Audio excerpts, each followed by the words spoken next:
of state, you can see this. I mean, just yesterday, his son, General Muhoozi, who is the Chief of Defense Forces, had his birthday, and all soldiers were ordered to put on his t-shirt and go running. This included some ministers, some generals, and he's always on Twitter, you know, speaking his mind, however, you know, although it might come off to many of us.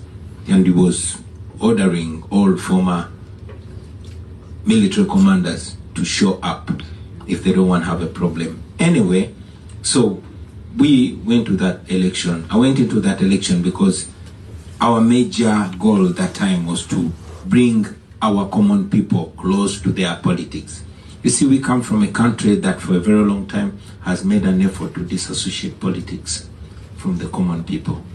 And the common people are the masses, to the extent that they didn't know, neither did they care about how they are governed. But in 2021, we were able to awaken the people and show them the importance of politics and why they must come out and vote. And indeed we won, but it was, you know, rigged. So coming back to contest in 2026 was a huge debate. Personally, I had endured so much. I'd seen hundreds of my friends killed. For example, 19th and 18th of November 2021, hundreds were massacred on the streets, although the government only acknowledged killing 54. So I didn't want to run again. But again, we needed to use the election. Again, since it's the only opportunity, we get to speak to the people. We are heavily gagged, heavily controlled, heavily, you know, intercepted everywhere. So we ran again. This time we had a mission to unite the people of Uganda, but also to be able to reach every corner of the country. That was our only excuse to speak to the people, because I was a presidential candidate. And indeed, the presidential campaign was given 112 days, and I was campaigning every single day of those 112 days. I reached every corner of the country. Of course, I made tear gas and bullets. And we were able, you know, to once again awaken the people of Uganda. Of course, it called for more brutality now because the people were more charged. As we speak now, people are being abducted. As a matter of fact, as soon as we cast, my wife and I, as soon as we cast our vote and returned home, we were immediately surrounded by the military. We knew it would happen, but this time it was more because by the time we had the election, the internet was switched off 2 days before. Radios and TVs were switched off, those that were not pro-regime. Journalists were ordered not to cover the election. As usual, international observers, those that were not compromised, were locked out, and we went into the election. So here we are, my wife and I, locked up in our house and surrounded by the military. The following day, we were raided by the military on the orders of the Chief of Defense Forces. And that night, because I had learned a lesson in 2021, I had anticipated that raid. And our friendly people within the forces had warned us that there was an order from the Chief of Defense Forces, who is the son of the president, that I should be disabled fundamentally. Whatever that meant, for me, it rang a bell. So I played a ninja role and disappeared. And disappeared from my house.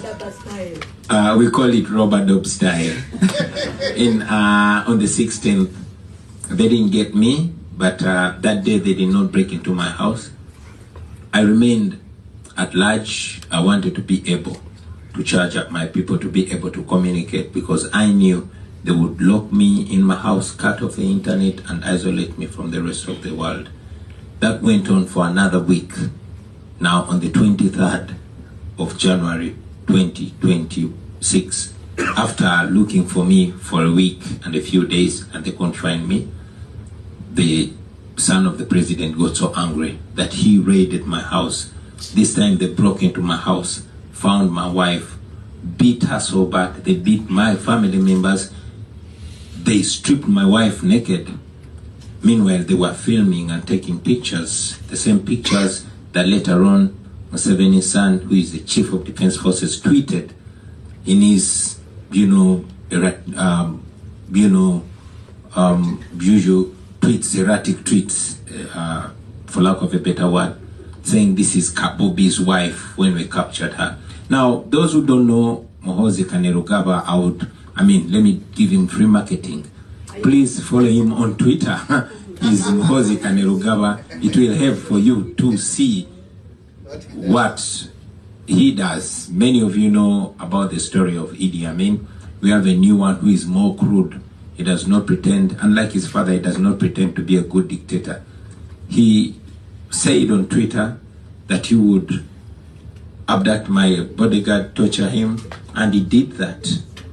Stripped him, shaved him, he had his beard and hair, and put him on Twitter. He does that. He has bragged for killing 23 of my friends, and he was looking for me to be the 24th dead body. He once again also ordered me to show up in 24 hours or they will find me and kill me. And when I didn't show up, he gave an order publicly that I should be delivered dead or alive. He also ordered publicly that I should be castrated. So the military and the police mounted roadblocks everywhere in the country. You wanted your balls. Looking for me. Yeah, looking for me. When they didn't find me, they kept raiding my friends, members of parliament and all that. He raided the home of my personal assistant when he didn't find me, because he was looking for me. When he didn't find me, they abducted the wife and kept her in a military barracks for 37 days. And in those days, we don't know to the extent